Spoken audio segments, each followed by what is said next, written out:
Okay, so step 2, how to create compelling offers. Now, first off, you have to start with what does your customer want. If your customer buys a vacuum cleaner, your customer does not want a vacuum cleaner. Your customer does not care at all about a vacuum cleaner. Your customer cares about having less dirt on their floor, or having less pet hair on their floor, or having less pet hair stuck on their couch, whatever it is, okay? That is what your customer actually wants. Your customer wants their house to be cleaner in general, and specifically they want the dirt off their floor. And with any product, this is the case. If your customer is buying advertising services from you, they do not want advertising services. They do not care about advertising services. They might think intellectually that they want advertising services. They probably do. That's a useful construct, if you will, to help them figure out, who to hire. But that's not actually what they're after. That's not what they want to spend money on, and that's not what's going to compel them to spend money on. So you need to figure out what your customer actually wants. And if you have products for different types of customers, then you can get very specific about each of those. But if you find yourself getting overwhelmed by all these different customer profiles, then maybe you should cut back a little bit. Maybe you should look at where the bulk of the revenue in your business is coming in right now, or where you think it would come in, or the work that you enjoy doing the most, or the thing you're the best at, and just focus on those couple offers that are the core offers of your business, and focus on getting those in tip-top shape so that they are extremely compelling offers. And then later on, you can think about either adding the other offers back in or improving the other offers. But I don't want you to get overwhelmed. I want you to have just a couple offers, maybe just one, that is as good as it can be. So what does your customer want? And then how does your product deliver what your customer wants? And this is going to be a lot of words on your end probably, and just a few words when you're talking to your customer. And that's how most of this will go, really. So as you're writing this all down, and you are, let's go back to these examples here.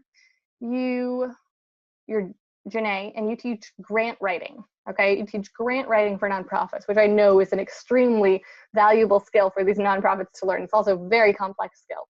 So you teach grant writing. Now, what your customer actually wants is they want money to fund their nonprofit, right? And the system that they're going to use to get that is they are going to write these grants so that they can potentially get the grant money. And what Janae's offering is to teach them how to write grants so that they can get the grant money. So it's kind of a multi-step process here, right? She's kind of down the food chain from what her customer actually wants, which is fine because her customer will understand that what she's offering will get them what they want. But in her messaging and as she's framing her product, she needs to be really clear about that. So how does your product deliver what your customer wants? And Janae is saying, I will teach you how to write grants so that you can get that grant money you deserve, okay? I will teach you how to write grants quickly. In this 6-week course, I will teach you how to write grants faster than before so that you can get your grant money faster and fund your nonprofit. Okay, you need to write out those words. And you might have ideas spinning around in your head, but I just find that for most people, writing it down on paper, getting those thoughts out of your brain helps so much. And then, of course, cleaning it up and simplifying it so that you can easily communicate it to your customers. But figure out what your customer actually wants, like the deep thing that your customer wants. And there's so many levels of this. First off, your customer doesn't want a vacuum. They want a clean house, right? But it actually goes deeper than that because your customer doesn't want a clean house so much as they want a pleasant, clean environment. And even deeper than that, they just want to feel happy, right? It kind of all comes back to that. Your customer wants to feel happy. They think having a cleaner house will help them feel happier. They think if their floor was cleaner, their house would feel cleaner. And they think that if they get a vacuum, their floor will be cleaner. And I'm not saying they're wrong on any of those presumptions that they're making, but at the heart of it, they want to feel happy. Maybe they want like pride of ownership with their house, things like that. Maybe they want their friends to be impressed. But it comes down to those emotional reasons. That's why people actually buy. Okay, and then you can look at the other side of it. What does your customer want to avoid? Okay, Janae's customer, who was Janae, right? I have to make sure I'm not mixing you guys up.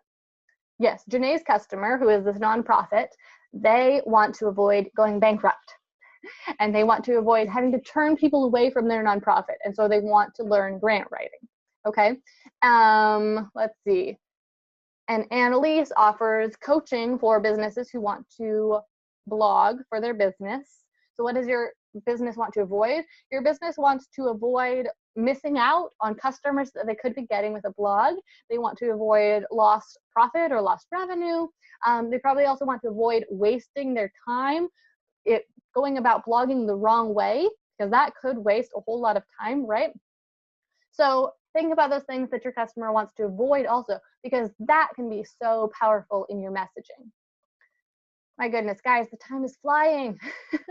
Got to get through this. Okay, so now the next logical step is, how does your product save your customers from what they want to avoid? So just like you wrote how your product was going to deliver the things your customers wanted, now you need to write about how your product will save your customers. So if your customer's worried about wasting time blogging, then your product is going to save them, because you're going to steer them in the right direction and show them the most effective blogging strategies for their business. Okay, and then we have to talk about the pricing of this offer. And there is so much that can be said about pricing. Pricing strategy is a huge topic. We could get more into in a future workshop if you guys want to, but here's like a really simple way to think about it. First off, how much are the results that you're creating for your customer worth for your customer? Now, this number tends to be a pretty high number, I would say, higher than you'll probably end up charging, way higher than your competition charges, but it's good to have this in mind, because it actually helps you when you're writing the copy for your product, when you are writing the sales description for your product. Keeping this number in mind, even if it's not what you end up charging, can really help you to be more confident explaining the value of your product. And you can also say in your copy, wouldn't this be worth X number of dollars to you if this happened? So for example, Annalise is doing the blogging for the businesses, helping them with their blogging. So how much are those results worth to your customers? Well, you have to think about, what are they getting out of this? If the point here is that they want to use blogging to attract more customers to their business, then if you think that blogging could double a business's customer base, okay, and your average customer is right now a freelancer who's making $100,000 a year, then the results you're creating for your customer are potentially worth $100,000 a year to them. So like I said, a really big number, but you just have to think about it logically, like, what results are you creating for your customer? How much would that be worth to them? If you could just be like, I will wave my magic wand and you will have this thing that you desire, how much, either from like just a really practical objective standpoint, is that worth? Like, how much more money are they going to make because of it? Or how much would it be worth to them if they immediately got the emotion that they wanted from it? You know, which is obviously much more subjective. But I just want you to have this number in mind, because it will make you so much more confident with selling your service. Okay, then you have to look on the extreme opposite side of this, the realist side, which is, how much does your competition charge? So if you are a blogging coach, or you are a paralegal who does legal documents, how much do other people charge for wills? How much do other people charge to get their name changed? Okay, whatever it is, whatever the service is that you're offering, just, you can Google it, you can call some companies, you can just say, I'm looking into rate comparisons for this service. You can find out how much other people are charging if you don't know already, and just figure out what the average price that other people are charging. Now, here's what I suggest that you do.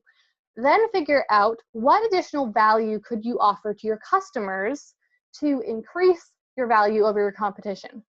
So if your competition is, if you're a Facebook ad strategist and your competition is other Facebook ad strategists, and most Facebook ad strategists charge $1,000 per month for Facebook ad services, what could you do to help your customers be interested in paying you more because they perceive it to be greater value?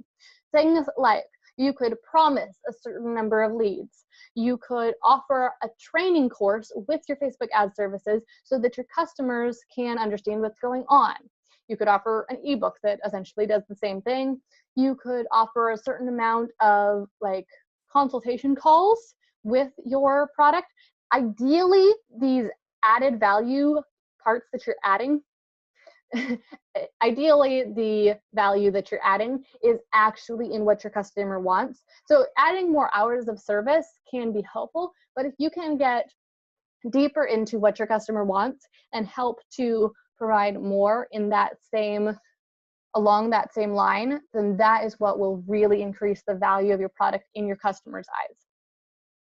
So for example, if you're teaching grant writing, okay, so what your customer really wants is to learn how to write the grant so that they can get the money, right? And so maybe you are saying, I'll teach you how to write grants and I'll write your first grant with you. I'll teach you how to write grants and I'll write your first grant with you so that you can see exactly how it should be done. I'll teach you how to write grants and I'll offer you 3 follow-up 20-minute calls afterwards, not because the time matters, but it's because they can call you with all their questions, because they're probably going to have a whole lot of questions after they learn how to write the grants, and then they're actually doing it and they're like, wait, how do I actually do this? So figure out those additional value things that you can offer, and then that is where you can start to increase your price above your competition. So it's probably not going to come anywhere close to the price that you put on the value that you're giving them, and that's fine, but closer to it, right? So if your competition is charging $1,000 a month, maybe you can charge $1,200 or $1,400, which, I mean, it does 2 things. It increases your revenue, right? So that means you need fewer clients in order to meet your goals, but it also means that you're positioning yourself as a premium service, which is so valuable. It means that once your name does get out there, which we're going to talk about in just a little bit, and people are comparing these different options, even if they don't hire you, in the back of their mind, they're thinking, oh, maybe someday I can hire Janae, or maybe someday I can hire Odie, because they're thinking you are the cream of the crop, you're charging the highest prices, you know, you are the very best. You'll also probably get recommendations and referrals from that. But people also will hire you because they see that additional value. And if the additional value that you're offering is in alignment with what they truly want, then people are willing to pay for that. And then finally, just deciding on that final price of exactly how much you will sell your product for. Like I said, there's so much more that goes into product selling strategy, but we're running out of time, so we just have to keep moving.